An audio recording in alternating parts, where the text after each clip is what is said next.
are the landing areas, which are flat areas. So we'll be having a stretch 1:15, a landing area, and then the person can go up. The landing areas would be having the warning tiles on both the sides. The architecture is such that natural illumination is permitted, and the person who is low vision, or even for the super normal people also, it's easy to see the path. So architecturally, it is made accessible for one and all. It is not just for the orthopedically handicapped. 50% of the population would be pregnant once or twice in their lifetime. Even they would be using ramps. Above 60 years, all of us have knee issues. Using a ramp is easier. So there are multiple places where ramp is required by one and all. That's why it's known as universal design.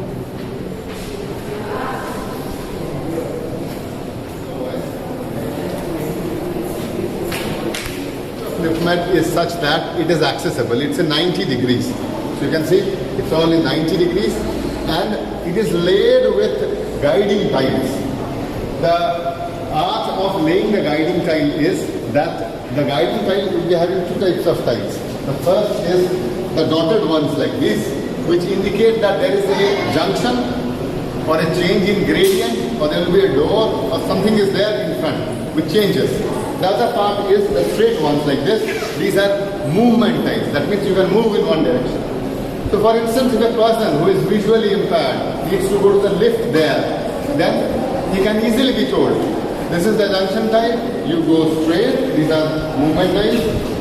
The first junction tile, go to the right, so he goes right, and the second junction tile, you go to the left, he goes left, and the third junction or the warning tile, there will be a lift which will be there. So we can see that this is not just accessible for the visually impaired, it is accessible especially for the locomotor disabled. So we can ask the gentleman to see whether the lift is accessible. Please come. Can you enter the lift? Yes, so the switches are at hand distance. Good. The accessible feature is in terms of how the steps or the staircases are made. The speciality is that, you can see, we have these radium strips here and the red marks as well. So a person knows that there is a step. These are having the movement tiles and the warning tiles here. So a blind when walks knows that there is a change in some gradient or something has changed. So once the person goes up, you can see the coefficient of friction of the floor here and the coefficient of friction of the step here are different. The steps have a higher friction because the chances of slipping down from the step is more.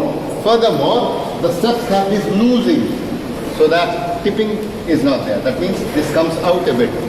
It has the railings which are there. It has appropriate lightings which are there. These make the steps accessible. So the tiles, the radium glow, the coefficient of friction, the loosing, the handrails on both the sides required for making steps accessible.